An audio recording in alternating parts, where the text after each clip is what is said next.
الحمد لله وكفى وسلام على عباده الذين اصطفى خصوصا على أفضلهم وخاتم النبيين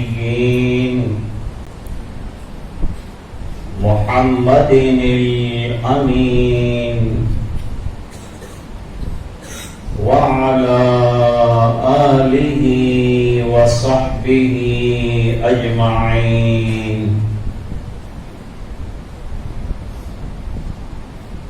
أما بعد أعوذ بالله من الشيطان الرجيم بسم الله الرحمن الرحيم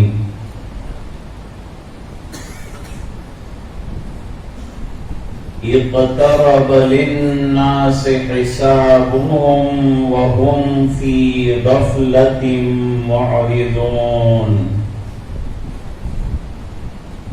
صدق الله العظيم اللهم صل على سيدنا محمد وعلى آل سيدنا محمد وبارك وسلم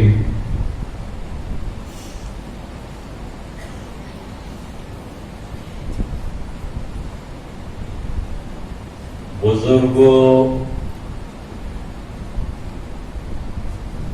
اور دینی بھائیوں اور عزیز طلبہ،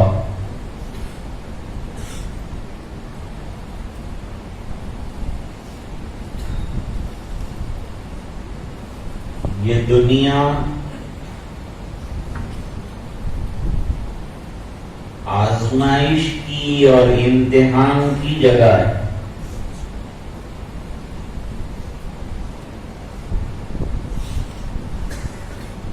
اور یہ دنیا آنی جانی اور فانی،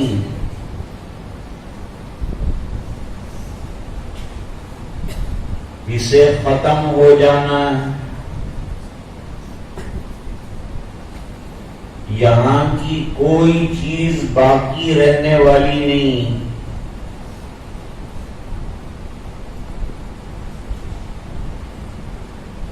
ہاں، جنت کی نعمتیں ہمیشہ کی ہیں، وہ ہمیشہ باقی رہنے والی ہے، اور اللہ کی ذات ہے جو ہمیشہ باقی رہنے والی ہے۔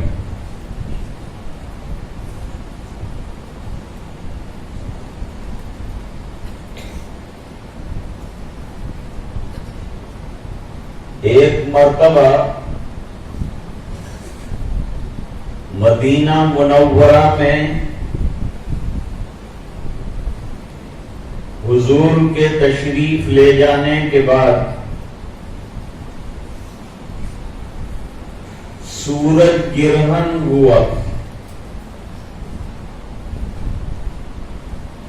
جب سورج گرہن ہوا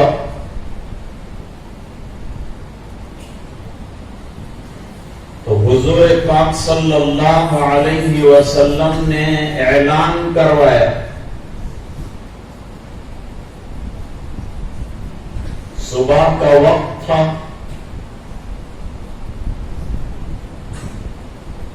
اور آفتاب کو پورا گرہن لگا ہوا تھا، ایسا لگتا تھا جیسے مغرب کا وقت ہو گیا۔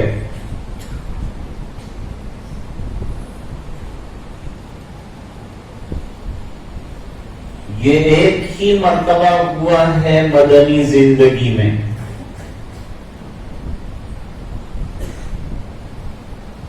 اعلان کروایا حضور پاک صلی اللہ علیہ وسلم نے کہ الصلاۃ جامعہ،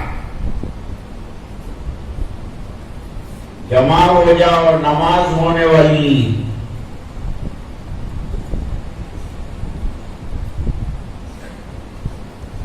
سورج گرہن کی نماز،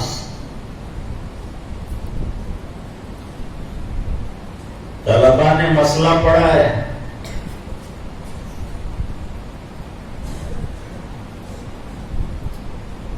مسجد پوری بھگ گئی، بالکل جگہ نہیں مسجد میں. یہاں تک کہ خواتین بھی نماز پڑھنے کے لیے آئیں.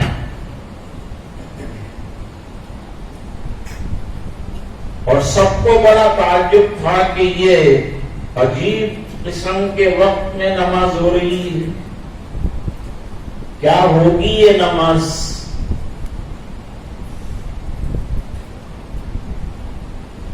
پھر حضور پاک صلی اللہ علیہ وسلم نے نماز پڑھائی. سرکار کے ہوتے ہوئے کسی کے امامت کرنے کا سوال پیدا نہیں ہوتا. آپ امام الانبیاء ہیں،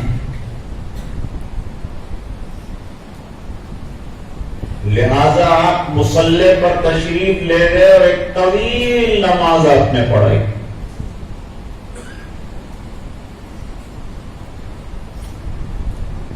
اتنی طویل نماز پڑھائی کہ اس کے رکوع کے بارے میں اختلاف ہو گیا کہ 2 رکوع کیے کہ 3 رکوع کیے.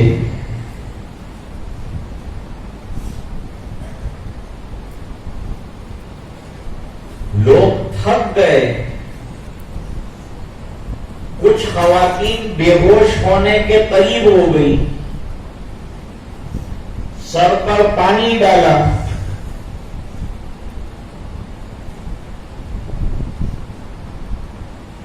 یہ نماز بڑی عجیب و غریب تھی کہ اس میں سرکار مصلی چھوڑ کر محراب میں آگے بڑھے.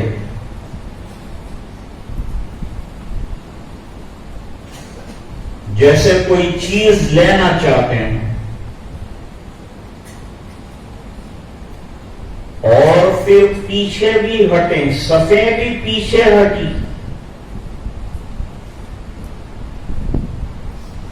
صحابہ کرام پر ایک عجیب سا کیف طاری تھا.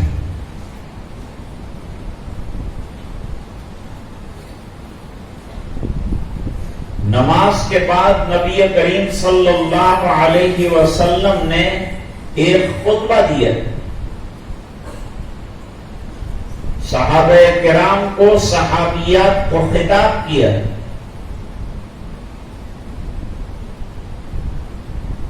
جب تک آفتاب دوبارہ منجلی نہیں ہو گیا وہاں تک آپ کی نماز جاری رہی. جب آفتاب روشن ہوا سرکار نے اپنی نماز کو مکمل فرمایا اور پھر خطاب فرمایا. صحابہ کرام بے چین تھے کہ آج کی نماز عجیب و غریب، آپ آگے بھی بڑھے پیچھے بھی ہٹے، ایسا تو کسی نماز میں ہوا نہیں.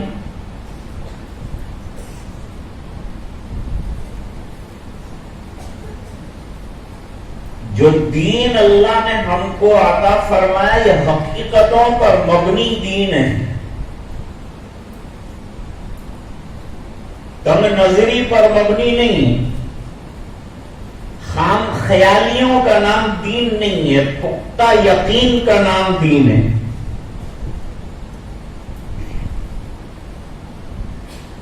ایمان اصل میں نام ہی یقین کا ہے. حضرت عبداللہ ابن مسعود رضی اللہ تعالیٰ عنہ کا مقولہ حضرت امام بخاری رحمت اللہ علیہ نے نقل کیا ہے.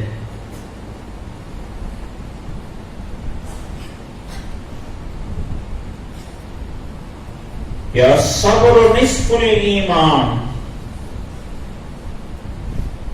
صبر کرنا، اللہ کے فیصلوں پر راضی ہونا، اللہ کے احکام کو بجا لانا، اوامر کا انجام دینا، نواہی سے بچنا، یہ آدھا ایمان ہے.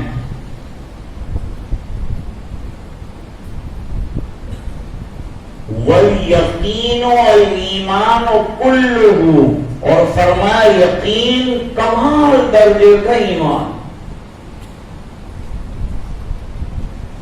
پختہ عقیدہ یہ ہے ایمان، اس میں کمی نہیں ہونی چاہیے۔ عقیدوں کی عمدگی اور عقیدوں کی پختگی یہ دین کا خلاصہ ہے، شریعت کا خلاصہ ہے۔ شریعت تو جامع ہے، معتقدات، اخلاقیات، اعمال سب ہیں اس میں، لیکن جسے ایمان کہتے ہیں وہ دل کی چیز ہے اور یقین۔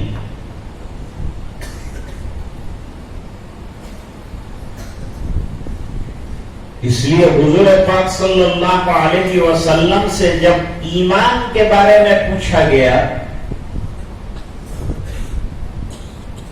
تو آپ نے عقیدے بیان فرمائے۔ آج ہمارے عقیدے بڑے کمزور ہیں، اللہ پہ یقین نہیں، غیر اللہ پہ یقین، اللہ سے لینا نہیں، غیر اللہ کے سامنے ہاتھ پھیلانا۔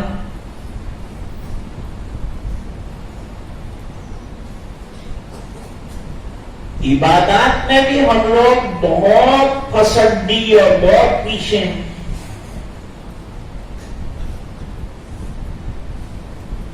نبی کریم صلی اللہ علیہ وسلم سے جب ایمان کے بارے میں پوچھا گیا تو آپ نے 7 عقیدے بیان فرمائے، اسی کا نام ایمان مفصل ہے۔ آمنت باللہ وملائکتہ وکتبہ ورسلہ والیوم الآخر والقدر خیرہ وشرہ من اللہ تعالی والبعث بعد الموت۔ یہ سب عقیدے ہوئے۔ 50 عقیدے بہشتی زیور میں لکھے ہیں، وہ 50 عقیدے کو سمیٹیں گے تو یہ 7 عقیدے بنیں گے، اور 7 عقیدوں کو سمیٹیں گے تو لا الہ الا اللہ محمد رسول اللہ میں جمع ہوں۔ اب یہ کلمہ کیا ہے؟ پورے دین کا خلاصہ ہے، پورے دین کا جامع ہے۔ جیسے کھجور کی گٹلی میں پورا کھجور کا درخت سمایا ہوا ہے، آم کی گٹلی میں پورا آم کا درخت سمایا ہوا ہے، اسی طریقے سے لا الہ الا اللہ اور محمد رسول اللہ میں پورا دین سمایا ہوا۔ اس کا اقرار یعنی پورے دین کا اقرار ہے۔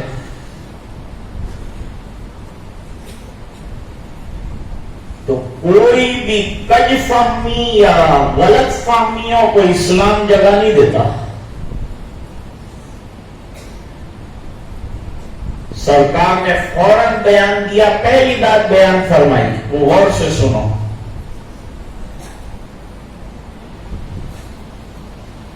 کیونکہ زمانے جاہلیت میں نہیں، آج بھی لوگ مانتے ہیں کہ کوئی بڑا آدمی مرنے والا ہوتا ہے تو سورج گرہن ہوتا ہے، یا مر گیا ہوتا ہے تو سورج گرہن ہوتا ہے، یا دنیا میں کوئی بہت بڑا انقلاب برپا ہونے والا ہے تو سورج گرہن ہوتا ہے۔ حضور پاک صلی اللہ علیہ وسلم نے فرمایا چاند اور سورج دونوں اللہ کی مخلوق ہیں اور اللہ کی نشانیوں میں سے نشانی۔ حضور پاک صلی اللہ علیہ وسلم کا صاحبزادہ ابراہیم انتقال کر گیا تھا تو کچھ لوگ کہہ رہے تھے کہ اس کے غم میں سورج بے نور ہوا ہے۔ سرکار نے اس کی بھی نفی فرما دی کہ یہ بات غلط ہے۔ یہ آفتاب و ماہتاب کسی کی موت اور حیات سے کوئی تعلق نہیں رکھتے، یہ تو اللہ کے فیصلے پر اس کا دار و مدار ہے۔ جب اللہ چاہتا ہے انہیں گہن میں لے آتا ہے۔ اور سائنٹیفک ریزن کیا ہے؟ اس سے ہماری بحث نہیں ہے، لیکن ہمیں یہ یقین ہے کہ یہ اللہ تعالی کا غضب جو ہے اس کا ایک مظہر، اور بندوں کو دکھا کر اللہ تعالیٰ یہ بتاتے ہیں کہ آفتاب لاکھوں سال سے اپنی مدار میں اور اپنی رفتار پر چل رہا ہے، اور اس میں ایک لمحے کا فرق نہیں آتا، اس قدر مطیع اور فرما بردار ہے، لیکن اس کے باوجود وہ اللہ کے غضب کا شکار ہو سکتا۔ تو ہم تو رات دن کے گنہگار ہیں، انبیاء کرام معصوم ہیں، اولیاء کرام محفوظ ہیں، صحابہ محفوظ ہیں، اور ہم سب گنہگار ہیں۔ کچھ نہ کچھ خطا ہم سے ہو جاتی ہے، نیکیاں بھی ہم سے ہوتی ہوں گی، لیکن کچھ خطایا بھی ہم سے وجود میں آتی ہیں۔ حدیث شریف میں ایک عجیب مضمون بیان فرمایا، حضور پاک صلی اللہ علیہ وسلم کو 6 معراجیں ہوئی، 5 معراج منامی ہے، یعنی نیند کی حالت میں آپ کو لے جایا گیا اور مختلف جنت اور جہنم کے علاقے اور کائنات دکھلائی گئی، اور ایک معراج بحالت بیداری ہوئی ہے۔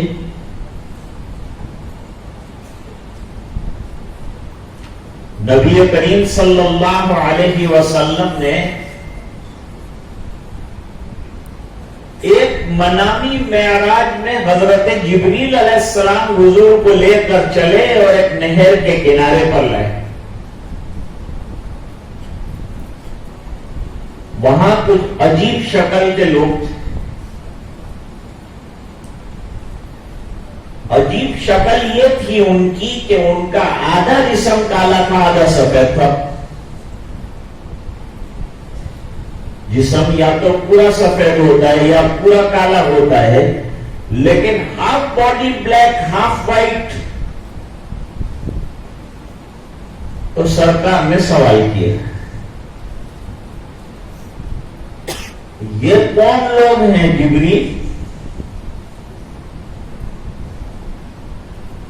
حضرت جبریل علیہ السلام نے فرمایا کہ یہ وہ افراد ہیں جنہوں نے کچھ اچھے اعمال کیے ہیں، وہ سفید جسم کی شکل میں ہے، اور کچھ برے اعمال کیے ہیں، اس کی شکل کالی بنی ہوئی ہے۔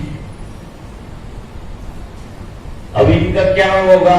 انہوں نے مخلوط اعمال کیے ہیں، قرآن کریم میں آیت ہے، وَآخَرُونَ اعْتَرَفُوا بِذُنُوبِهِمْ خَلَطُوا عَمَلًا صَالِحًا وَآخَرَ سَيِّئًا عَسَى اللَّهُ أَن يَتُوبَ عَلَيْهِمْ۔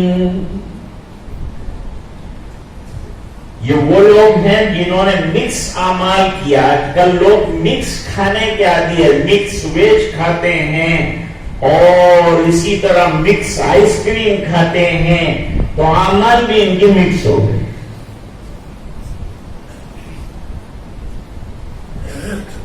زندگی فاسٹ ہو گئی، اس لیے کھانا بھی فاسٹ ہو گیا، فاسٹ فوڈ، تیز کھانا کھاتے ہیں،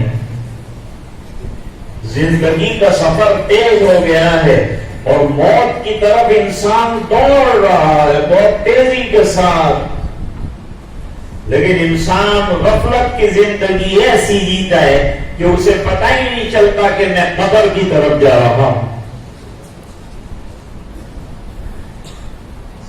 سرکار نے سوال کیا، اب ان کے ساتھ کیا معاملہ کیا جائے گا؟ حضرت جبریل علیہ السلام نے فرمایا، آب حیات ان پر ڈال دیا جائے گا، امید یہ ہے کہ ان کی مغفرت کر دی جائے، ان کو معاف کر دیا جائے۔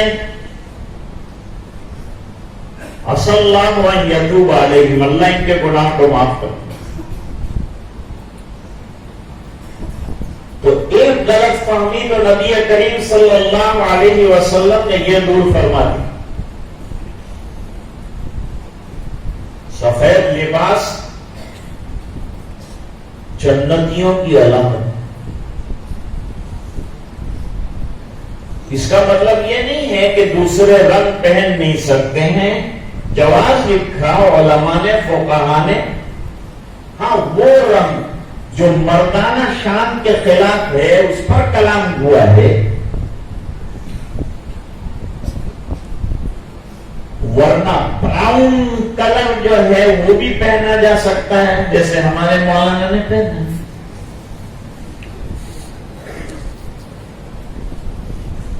اور دوسرے رنگ بھی پہنے جا سکتے ہیں. خالص زرد رنگ پہننے کو منع فرمایا. یہ سادھو سنتوں کا طریقہ اور پادریوں کا شیوا ہے، ہمارا نہیں. زرد رنگ جسے بھگوا کلر کہتے ہیں، یہ ہمارا شعار نہیں. حضرت خدیجہ رضی اللہ تعالی عنہ نے ورقہ ابن نوفل کے بارے میں حضور پاک صلی اللہ علیہ وسلم سے سوال کیا تھا کہ جب میں آپ کو ورقہ کے پاس لے گئی تو ورقہ نے آپ کی بڑی تائید کی اور یہ کہا کہ اگر اللہ نے زندگی دی تو میں آپ کی مدد کروں گا نصراً معزرا، کہ مانا بڑی مضبوط مدد کروں گا. لیکن پھر زندگی نے وفا نہیں کی، وہ چلے گئے دنیا سے. اب وہ کیا حال میں ہے؟ حضور پاک صلی اللہ علیہ وسلم نے فرمایا میں نے انہیں آخرت میں سفید لباس میں ملبوس دیکھا جو جنتیوں کی علامت ہے.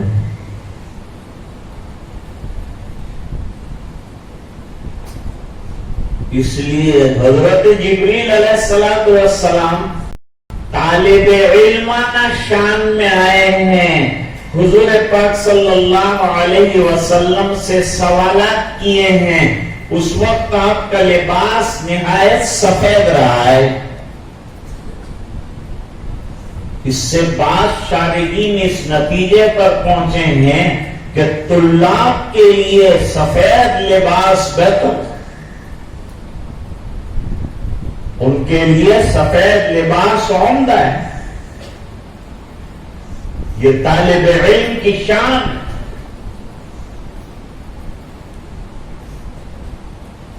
دوسری بات، حضور پاک صلی اللہ علیہ وسلم نے لوگوں کا خلجان دور کیا. وہ خلجان یہ تھا کہ سرکار نماز میں آپ کو آگے بڑھتے تو کبھی دیکھا نہیں، اور آج دیکھا کہ آپ آگے بڑھے ہیں.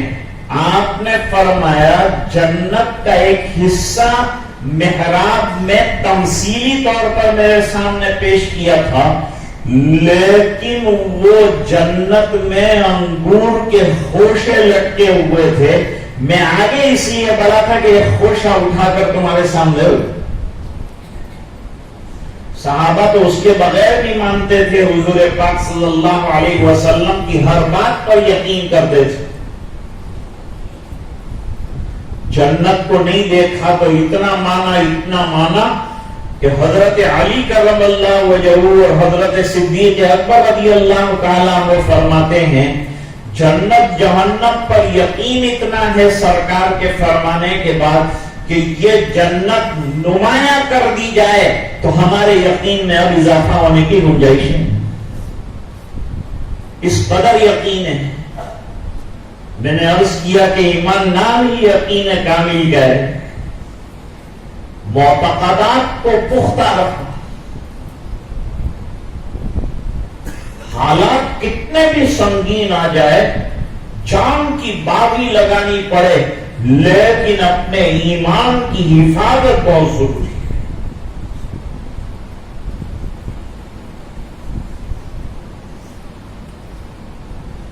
حضرت عمار ابن یاسر رضی اللہ تعالیٰ عنہ بڑی تکلیفیں برداشت فرمائی دین کے لیے. ماں کو وعدہ کر دیا تھا کہ تکلیفیں سہتا رہوں گا لیکن دامن مصطفیٰ نہیں چھوڑوں، سرکار کا دامن نہیں چھوڑوں گا. ایمان اتنا پختہ تھا کہ مارنا، پیٹنا، پریشان کرنا، سینے پہ پتھر رکھنا، زنجیروں سے کھینچنا، پتھروں سے مارنا، یہ تمام ہوا لیکن ان کا ایمان پہاڑ کی طرح تھا، اپنی جگہ سے ہلا نہیں.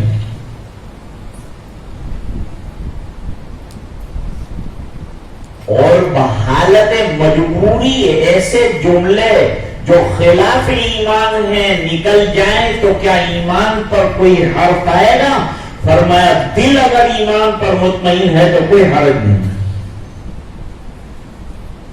حضرت عمار بن یاسر رضی اللہ تعالیٰ عنہ کو پہلے تو انگاروں پر لٹاتے تھے، انگاروں پر لٹانے کے بعد پھر انہیں پانی کے ٹھنڈے مشکیزے میں اتارا جاتا تھا، پھر مارا جاتا تھا. بے ہوشی کے عالم میں کچھ جملے ان کی زبان سے نکل جاتے تھے اور نامناسب معلوم ہوتے تھے. صحابہ کرام نے کہا ان کا تو ایمان گیا، دوڑ کر سرکار کے پاس آئے، عرض کیا ایسی حالت میں بے ہوشی کی اور نیم بے ہوشی کی، کچھ الفاظ نکل گئے، سرکار کیا میرا ایمان جاتا رہا؟ سرکار نے فرمایا میں گواہی دیتا ہوں تو سراپا ایمان ہے، تیرے ایمان میں کوئی فرق نہیں آیا، کیونکہ قلب ہو مطمئن بالایمان، دل ایمان پر مطمئن. زبان سے کہہ دینے سے کیا ہوتا ہے؟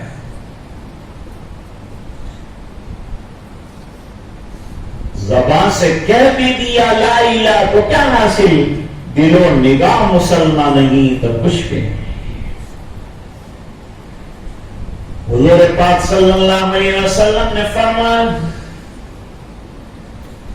وہ انگور کا خوشہ لینا چاہتا تھا اور اگر وہ لا کر رکھ دیتا تمہارے سامنے تم اس میں سے قیامت تک کھاتے رہتے، لیکن وہ خوشہ ختم نہ ہوتا، کیونکہ وہ جنت کی نعمت ہے جو ختم نہیں ہوتی.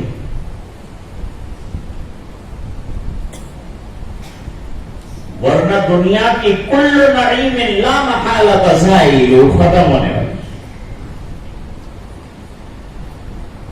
تو دنیا فانی، دنیا کی ہر چیز آنی جانی ختم ہو جانے والی. ہم آئے ہیں، ہم بھی ختم ہو جائیں گے. یہ زندگی بے مقصد اللہ تعالیٰ نے نہیں عطا فرمائی. کھا پی کر انجوائمنٹ کر کے زندگی گزار دینا یہ مقصد نہیں ہے انسان کی زندگی کا، وہ تو حیوان بھی کرتے ہیں. ہماری زندگی کا مقصد زندگی کے عطا کرنے والے نے بیان فرمایا وَمَا خَلَقْتُ الْجِنَّ وَالْإِنسَ إِلَّا لِيَعْبُدُونَ. تمہیں عبادت کے لیے پیدا کیا ہے، تمہیں معرفت کے لیے پیدا کیا ہے، تمہیں اللہ کی پہچان کے ساتھ زندگی گزارنے کے لیے دنیا میں بھیجا ہے، تمہیں امتحان کے لیے دنیا میں بھیجا ہے. تم پرچے دے رہے ہو، تمہیں اللہ کے سامنے کھڑے ہونا ہے. یہ زندگی دے دی ہے، نعمتیں پھیلا دی ہیں، اچھائیاں بھی رکھی ہیں، برائیاں بھی رکھی ہیں. فَأَلْهَمَهَا فُجُورَهَا وَتَقْوَاهَا. فرماتے اچھائیاں بھی ہیں، برائیاں بھی ہیں، چن لو، اپنے لیے فیصلہ کرو جنت کا یا جہنم. دونوں تمہارے ہاتھ میں. وَهَدَيْنَاهُ النَّجْدَيْنِ. دونوں راستے تمہارے سامنے کھلے ہوئے، اختیار بھی دیا ہوا ہے. اب دیکھنا ہے اپنے اختیار کا کیسا استعمال کرتے ہو. دنیا کی کر و فر سے دھوکہ مت کھا. یہ چند روزہ ہے. ہمارے بزرگ فرماتے تھے آدمی یہ ذہن میں ہوتا ہے کہ میں جوان ہو رہا ہوں، شادی کی طرف جا رہا ہوں، پروگریس کی طرف جا رہا ہوں، ڈیولپمنٹ کی طرف جا رہا ہوں۔ ڈیولپمنٹ یہ ہے کہ قبر کی طرف جا رہا ہے، آخرت کی طرف جا رہا ہے۔ اور میں نہیں کہتا، قرآن کریم کے حقائق پر آپ کی نظر ہونی چاہیے۔ سب طلبا ہیں، فرماتے ہیں اللہ تعالیٰ یا ایھا الانسان انک کادح الی ربک کدحا فملاقیہ، اے انسان تو کھنچ کر قبر کی طرف جا رہا ہے، اللہ کی ملاقات یقینی ہے، اس کے سامنے کھڑے ہونا ہے، جواب دہی کرنی ہے کہ یہ زندگی کیسی گزار کے آئے ہو، منمانی گزار کے آئے ہو کہ رب مانی گزار کے آئے ہو، میری کتاب پر عمل کر کے آئے ہو، میرے بھیجے ہوئے نبیوں کے اشاروں پر زندگی گزار کر آئے ہو، حکمت پر زندگی گزار کر آئے ہو، یعنی اتباع سنت کے ساتھ آئے ہو۔ یہ تمام چیزیں پوچھی جانے والی ہیں۔ یہ جو فرمایا نا کہ مل اسلام، تو خالی مل اسلام کا سوال نہیں، اور یہ جو قبر میں پوچھا جائے گا وما دینوں کا، تمہارا دین کیا تھا، یعنی کس طرح کا طرز زندگی گزار کر شروع سے لے کر اخیر تک تم میرے پاس آئے ہو، یہ بتاؤ۔ یہ عارضی دنیا ہے، ختم ہو جانے والی ہے، ہمیشہ اپنی نظر آخرت پر رکھو۔ یہی قامت ہمیں پیغام سفر دیتی ہے، اور زندگی موت کے آنے کی خبر دیتی ہے۔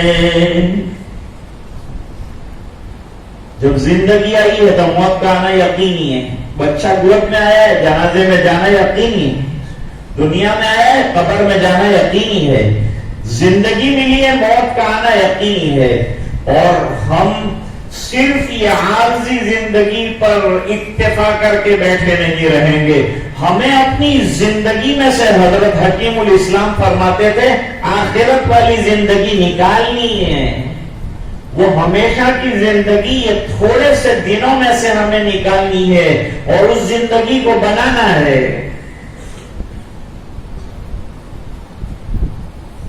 میرے والد صاحب کے ایک بہت بڑے عزیز ملنے والوں نے شاندار بنگلہ بنایا، پھر دعا کے لیے لے گئے۔ ایمان والے کا تو کام ہی یہ ہے کہ ہر اچھا کام اللہ کے نام سے دعاؤں کے ساتھ شروع کرتا ہے، ختم بھی اسی طرح سے کرتا ہے۔ نماز شروع کرتا ہے، دعا پر ختم کرتا ہے۔ ہر کام جو ہے اللہ کے نام سے شروع کرتا ہے اور اخیر میں اللہ کے نام پر ختم کرتا ہے، وہ کام میں اللہ برکتیں عطا فرماتے ہیں، یہ ہمارا یقین ہے۔ تو اس نے دعا کرائی اور نام حضرت اس کا کیا تجویز کروں یہ پوچھا، کیا نام رکھا جائے اس مکان کا؟ میرے والد صاحب نے بڑا عجیب نام تجویز فرمایا، کہا اس کا نام عارضی منزل رکھا جائے۔ چند روزہ قیام ہے یہاں، کسی کا کنڈا نگینے پہ نام ہوتا ہے اور کسی کی عمر کا لبریز جام ہوتا ہے، اور عجب سرائے فانی ہے دنیا کی یہاں شام و سحر۔ عجیب بات کہی، کسی کی کوچ کسی کا مقام ہوتا ہے۔ دنیا ویٹنگ روم ہے، ویٹنگ روم، اور پیس آف آئس کی طرح ہے۔ ایک زمانے میں جو ہے وہ برف جو تھا اس کا بڑا ویلیو تھا، اور لوگ جو ہے وہ برف کو بہت شوق سے استعمال کرتے تھے، بہت نایاب چیز۔ ایک زمانے میں شکر بہت نایاب رہی۔ حضرت اقدس حکیم الامت مجدد ملت حضرت مولانا اشرف علی صاحب تھانوی رحمت اللہ علیہ کے یہاں ایک دیہاتی آیا اور شکر کی پڑیا لے کے آیا۔ اور حضرت کو کہا کہ یہ ہدیے میں لایا ہوں. اس زمانے میں شکر بہت قیمتی چیز سمجھی جاتی. چینی لایا ہوں آپ کے لیے. تو حضرت نے لے لی اور لے کر سب مریدین میں تقسیم کر دی. سب نے کھا لی. بھئی اب آپ کا آنا کیسے ہوا ہے؟ تو کہا حضرت وہ مرید بننے آیا ہوں. حضرت نے کہا میرا دستور نہیں, میں اس طرح کسی کو مرید نہیں بناتا. تو فرمایا میری شکر واپس کیجیے. اگر نہیں مرید بنا رہے تو شکر دیجیے. حضرت نے فرمایا شکر تو میں نے تقسیم کر دی. کتنی شکر دی؟ کہ وہ میں نہیں جانتا, جو میں نے دی تھی وہ مجھے چاہیے. اچھا شکر تو نہیں مل سکتی, اچھا مرید ہو جاؤ. مرید کر لیا, بیعت ہو گیا, بیعت ہونے آیا ہوں. اچھا اور بتاؤ اور کیا کرو گے؟ کہا وظیفہ بتاؤ. بھائی مرید بنا کر فوراً وظائف میں بتاتا نہیں, میرے اصول کے خلاف ہے. کہا بس وہی بات ہے, میری شکر واپس لاؤ. حضرت نے وظائف بھی بتا دی. اور آگے بتاؤ کیا ہے؟ کہا پیر پھیلائیے, میں پیر دبانا چاہتا ہوں. بھائی میرا دستور نہیں ہے. کہا شکر لاؤ. حضرت نے پیر پھیلا دیے. اس نے خوب پیر حضرت کے دبائے, خدمت کی, گلے لگا اور چلا گیا. حضرت نے فرمایا عجیب جو ہے ضد کا پکا آدمی تھا, سب باتیں ایک ساتھ منوا کے چلا گیا. تو اللہ والوں کی نظر عجیب ہو. کیسا نام تجویز کیا؟ یوں کہا کہ یہ عارضی منزل اس کا نام رکھا جائے. آج لوگوں کے پاس ٹائم نہیں ہے. ایک آفیسر صاحب جو ہیں ان کے پاس کسی کام سے جانا, غیر مسلم تھے. میں نے کہا حضرت یہ کام میرا کر دیجئے. کہنے لگے میرے پاس مرنے کا ٹائم نہیں, تم کام کرانے آئے ہو. اتنا مصروف ہے یہ.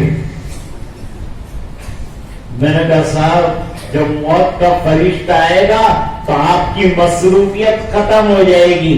وہ آپ کی مصروفیت کا انتظار نہیں کرے گا کہ صاحب فارغ ہو جائیں پھر جان نکالو. فَإِذَا جَاءَ أَجَلُهُمْ لَا يَسْتَأْخِرُونَ سَاعَةً وَلَا يَسْتَقْدِمُونَ. وقت آیا تو جانا پڑا. حکیم الامت حضرت مولانا اشرف علی صاحب تھانوی رحمت اللہ علیہ نے بڑے بڑے علماء کو جواب کیا اور عوام کو الگ کیا اور کہا کہ ایک راز کی بات تم کو بتانا چاہتا ہوں. اور وہ راز کی بات کیا ہے؟ میں مرنے کے لیے اتنا تیار ہوں کہ ابھی ملک الموت آئے تو میں تیار ہو جائے گی. فرید الدین عطار ایک بزرگ گزرے ہیں. ان کو بزرگی کیسے ملی؟ کون سی چیز نے ان کی زندگی کے اندر انقلاب پیدا کیا؟ بہت بڑے دکاندار اور کاروباری انسان تھے فرید الدین عطار. صبح میں دکان کھولی, کیمسٹ کی دکان تھی. اس کے اندر طرح طرح کے خمیرے تھے, جوارشات تھی, بڑی قیمتی قیمتی وطریات تھے. اللہ تعالیٰ کو آج زندگی بدلنا تھی, پلٹنا تھی, تو یہ واقعہ پیش آیا. ایک فقیر آیا چکر لگاتا ہوا اور دکان میں داخل ہوا. ان کی دکان کھولتے ہی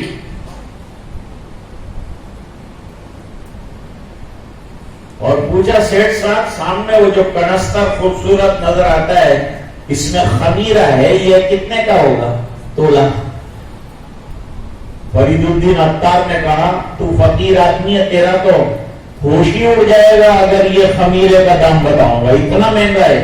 تو کہا پورا کنستر. کہا ہزاروں اشرفیوں کا ہے. اوہو, آپ نے تو ایک لین سے چاروں طرف جو ہے وہ لگا رکھے ہیں کنستر, لاکھوں روپے کا سامان آپ نے جمع کر رکھا ہے. سیٹھ صاحب آپ کی موت کیسے آئے گی؟ مرو گے کیسے؟ اس بنا پر کہ یہ کنستر میں سے روح نکلے گی تو دوسرے میں پھنس جائے گی، اور دوسرے میں سے نکلے گی تو تیسرے میں پھنس جائے گی، تو تمہاری جان کیسے نکلے گی؟ جان جائے گی تو کیسے جائے گی؟ وہ تاجر آدمی تھے، تاجر آدمی حاضر جواب ہوتا ہے، اس کو جواب تیار رکھنے پڑتے ہیں۔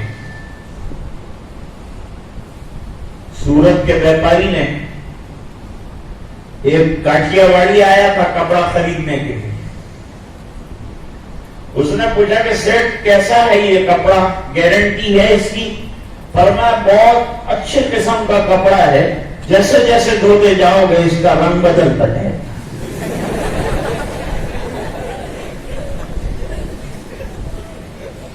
تو یہ حاضر جواب۔ فرید الدین عطار نے کہا جیسے تم مرو گے ایسے میں مروں گا، موت تمہیں بھی آنی ہے، موت مجھے بھی آنی ہے، جیسی تمہاری موت آئے گی ایسی میری موت آئے گی۔ تو مسکرا کر فقیر نے کہا یہ سامنے جو بینچ نظر آ رہی ہے آپ کی دکان کے سامنے، وہاں سے شام کو میرا جنازہ اٹھے گا، میری موت کی یہ تیاری ہے، میری جان اس طرح جائے گی۔ بات آئی گئی ہو گئی، یہ دکان میں کاروبار میں لگے اور بینچ پہ جا کے لیٹ گیا۔ شام کے وقت فرید الدین عطار نے کہا وہ فقیر کو کچھ کھلاؤ، اٹھاؤ جگاؤ، صبح سے سویا ہے، ہلایا تو اس نے آواز دی کہ سیٹ یہ تو مر چکا ہے۔ ارے یاد ہے بات، فجر میں کیا کہا تھا اس نے؟ فجر میں اس نے کہا تھا کہ شام کو میری لاش یہ بینچ پر سے اٹھانا، اس طرح سے مر جاؤں گا میں۔ شوق لگ گیا فرید الدین عطار کو، اتنا تیار کرنے کو کہ کہہ کے مر گیا کہ یہاں سے میرا جنازہ اٹھا لینا، آخرت کے لیے اتنا تیار، مرنے کے لیے اتنا تیار۔ اور میں یہ دکان میں پھنسا ہوں، میں یہ دنیا میں پھنسا ہوں، میں یہ جھمیلے میں پھنسا ہوں، میں یہ کاروبار میں لگا ہوں، میں اتنا مصروف ہوں، میرے پاس کوئی وقت نہیں ہے، کس قدر غفلت کے ساتھ زندگی گزار رہا ہوں۔ پیسے مجھے نظر آتے ہیں، کاروبار مجھے نظر آتا ہے۔ میرے ایک دوست برطانیہ گئے تھے، ان کی گرل لڑکی جو تھی اپنے بوائے فرینڈ کو لے کر باپ کے سامنے اوپر والے کمرے میں گئی، باپ خون کے آنسو رو رہا تھا کہ میں آیا، پیسہ بہت کمایا، بنگلے بنائے میں نے، لیکن میں نے اولاد کو کھو دیا۔ پیسہ سب کچھ نہیں ہوتا، دولت سب کچھ نہیں ہوتی، اپنی اولاد کی تربیت کرنا، اپنی زندگی کو آخرت والی بنانا، اس کی فکر میں ہمیشہ رہنا۔ ایمان والا ہمیشہ آخرت کی فکر میں ڈوبا رہتا ہے۔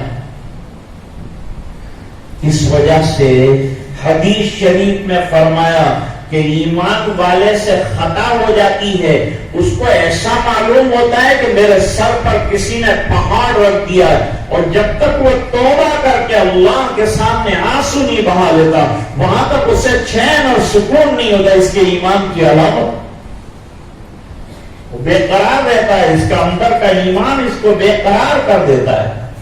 اذان ہو جائے، بستر پر لیٹا ہوا، فجر میں انسان بے قرار ہو جائے گا، اس کی نیند اڑ جائے گی، ہائے کیسے سو جاؤں جبکہ میرا رب بلا رہا ہے، جب میرا منادی مجھے پکار کر کہہ رہا ہے چھوڑ دے نیند کو اور جاگ جا، تیرے لیے نماز بہتر ہے۔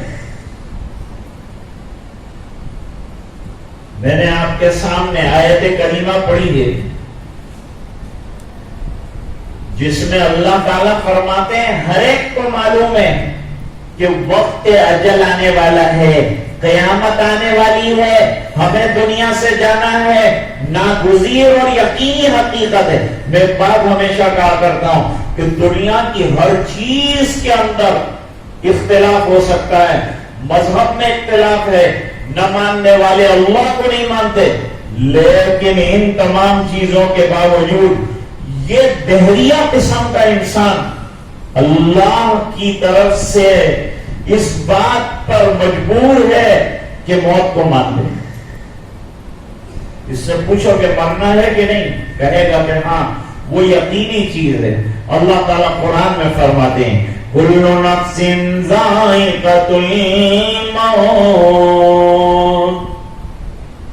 جو متنفس آئے ہیں ان کو موت کا مزہ چکھنا ہے. کل ہمارے ایک دوست 3 دن پہلے تو ان کے ساتھ بات ہوئی, تشکیل کر رہے تھے ہم لوگ کہ آپ جلدی عقد ثانی کر لیجئے, نکاح کر لیجئے, اور وہ ہنس رہے تھے.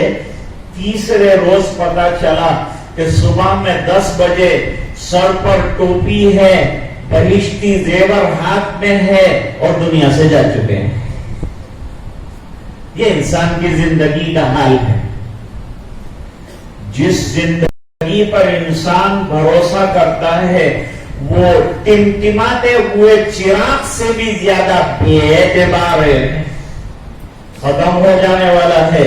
قرآن یاد دلاتا ہے ہر پل ہر لمحہ اپنے آپ کو اللہ کی یاد سے جوڑ کر رکھو. غفلت والی زندگی سے اپنے آپ کو بچا کے رکھو.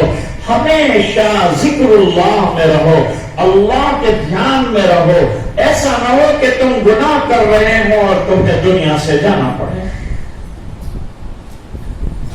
اس لیے ایسی حالت سے بچو. یہ کہا نا کہ گناہوں میں مت رہو, ایسا نہ ہو کہ تم گناہ کر رہے ہو اور موت آ جائے.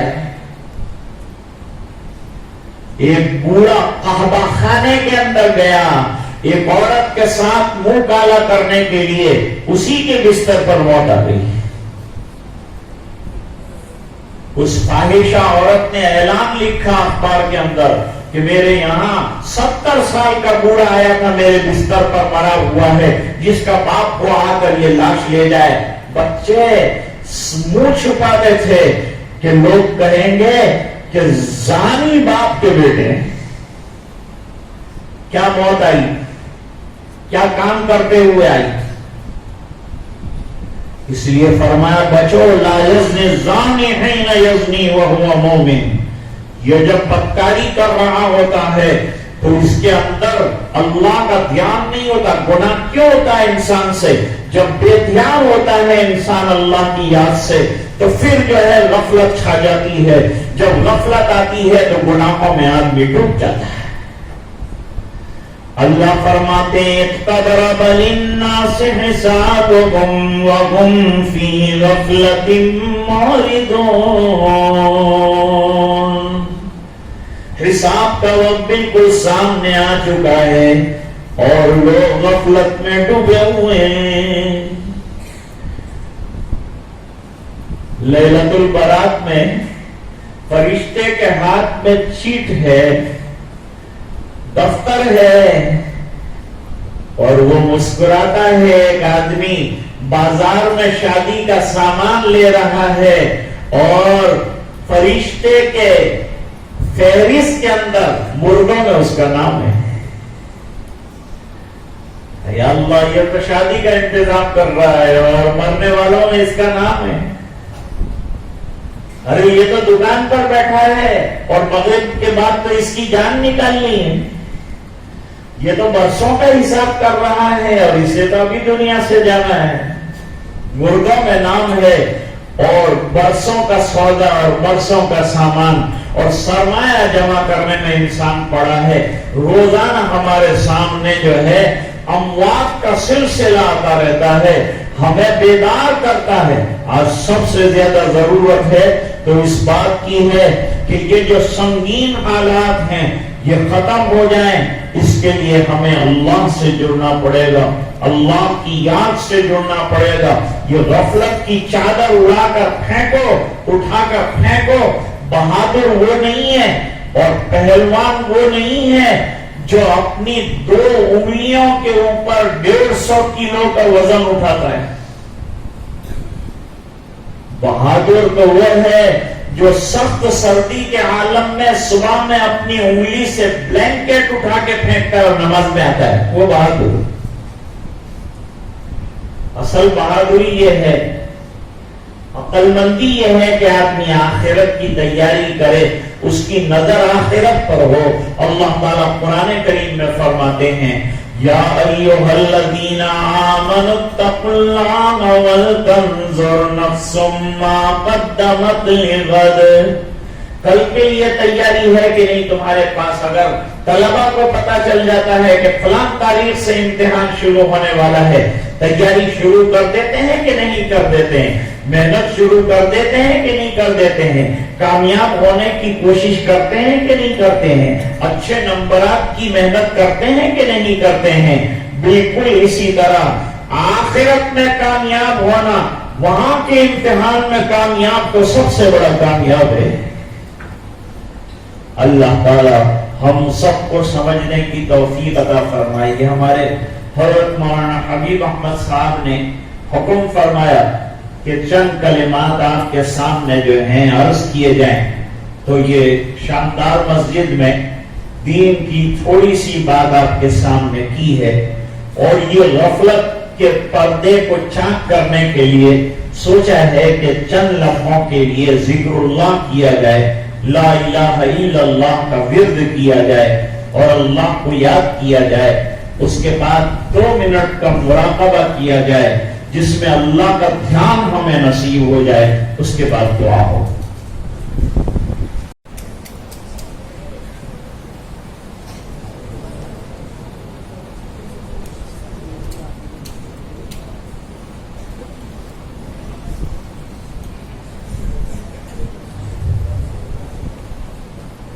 تیرے سوا معبود حقیقی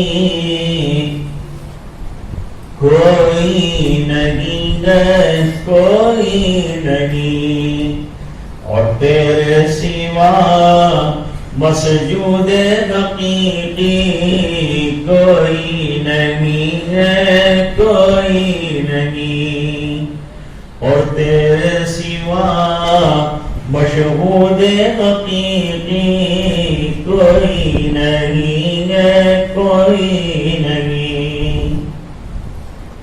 اب تو رنگ بس تادہ میں آخر ورد زباں اے میرے الہ، لا الہ الا اللہ، لا الہ الا اللہ، لا الہ الا اللہ، لا الہ الا اللہ، لا الہ الا اللہ، لا الہ الا اللہ، لا الہ الا اللہ۔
رسول الله صلى الله تعالى عليه وعلى آله وأصحابه وأزواجه وأتباعه وأهل طاعته وعلماء أمته أجمعين وبارك وسلم تسليما كثيرا كثيرا.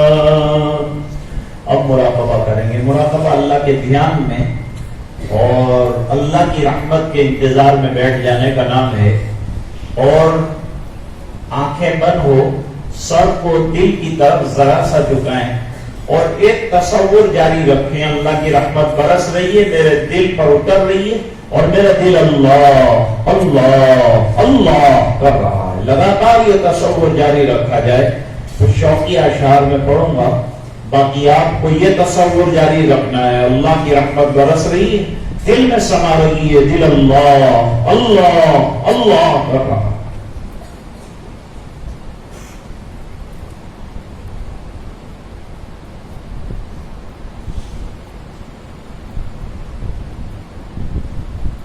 اے خفدہ دل بیدار شو بیدار شو بیدار شو,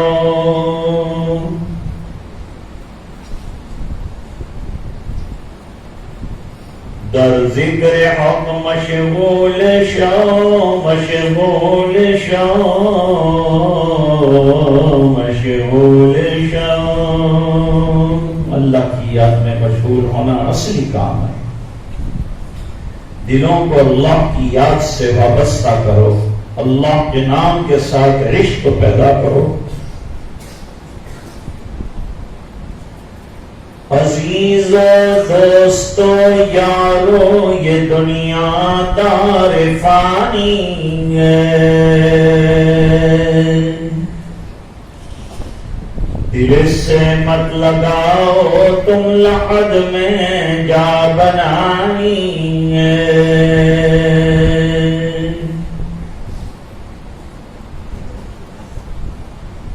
تو روزے رکھ نمازیں پڑھ خدا کو یاد کر ہر دم, یہ نیکی تجھے کام آنی ہے.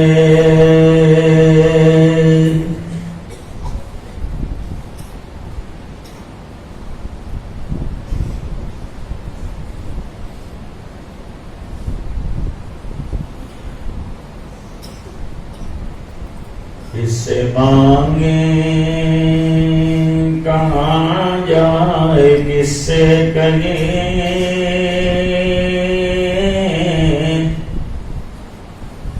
اور دنیا میں حاجت روا کون ہے. سب کا داتا ہے تو, سب کو دیتا ہے تو, تیرے بندوں کا تیرے سوا کون ہے.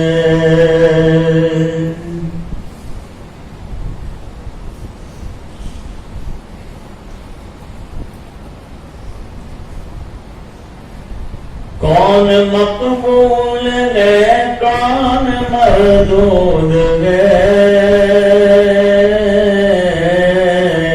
اور بے خبر کیا خبر تجھے کو کیا کون ہے.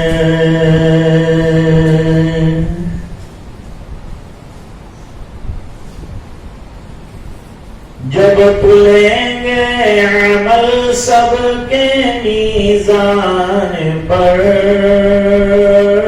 تب کھلے گا کہ کوٹا کھرا کون ہے.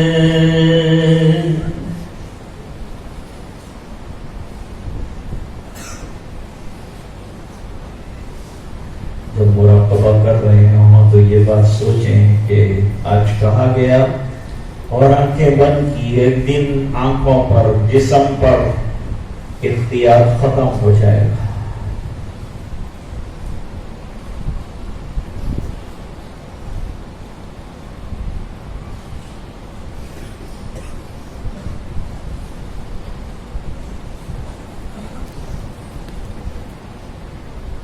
لا الہ الا اللہ محمد رسول اللہ صلی اللہ علیہ وسلم. درود شریف پڑھیں. اللہم صلی علی سیدنا محمد وعلی آل سیدنا محمد وبارک وسلم.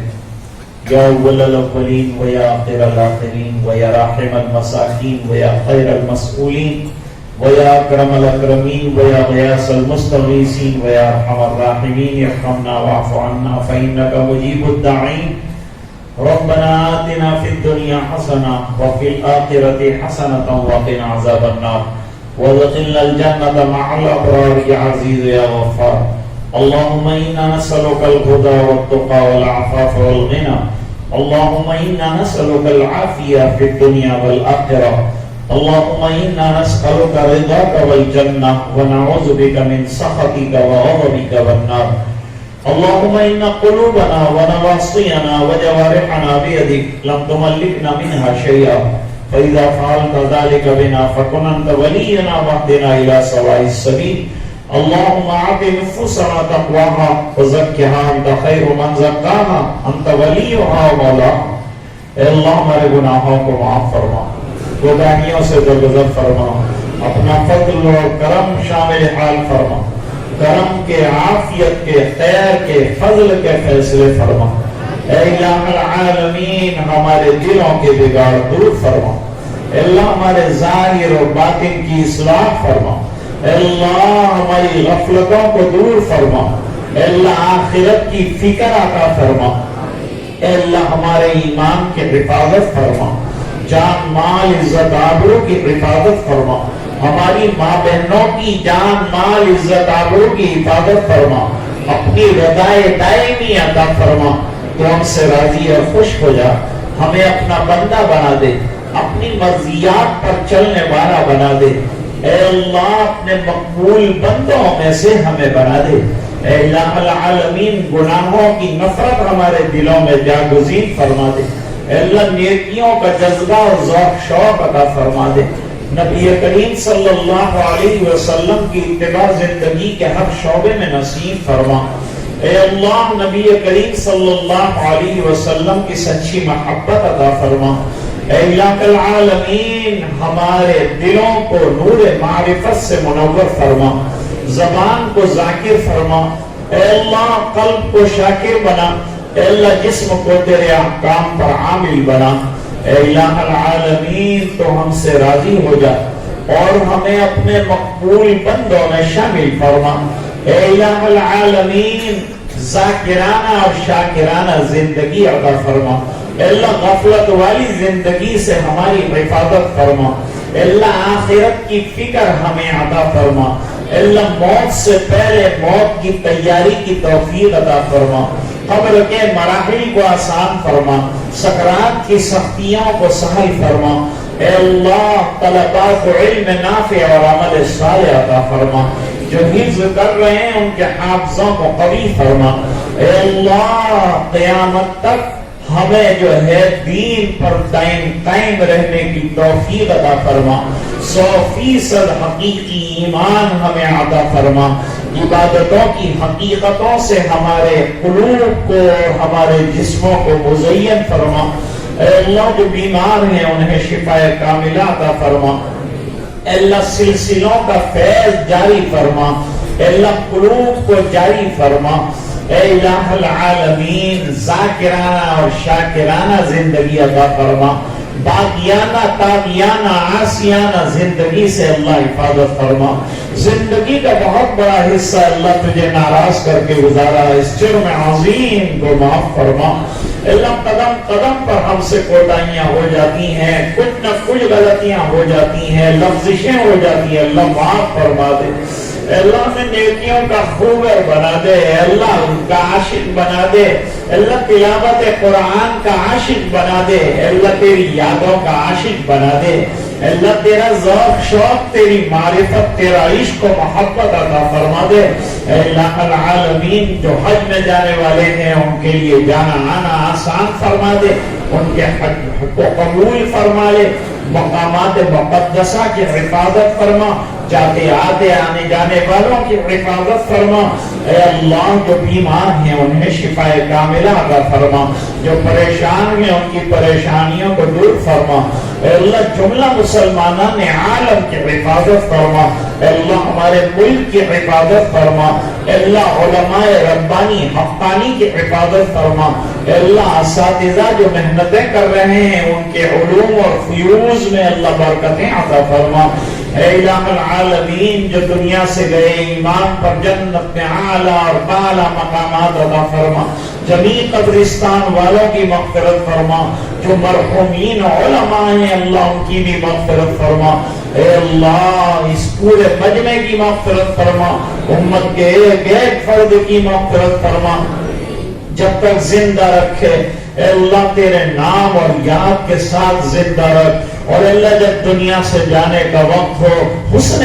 خاتمہ نصیب فرما سوء خاتمہ سے اللہ حفاظت فرما اے اللہ یہ ٹوٹی پھوٹی دعائیں اپنے فضل و کرم حبیب پاک صلی اللہ علیہ وسلم کی برکت سے قبول فرما سبحان ربک رب العزت عما یصفون وسلام علی المرسلین والحمد للہ تعالی رب العالمین برحمتک یا ارحم الراحمین.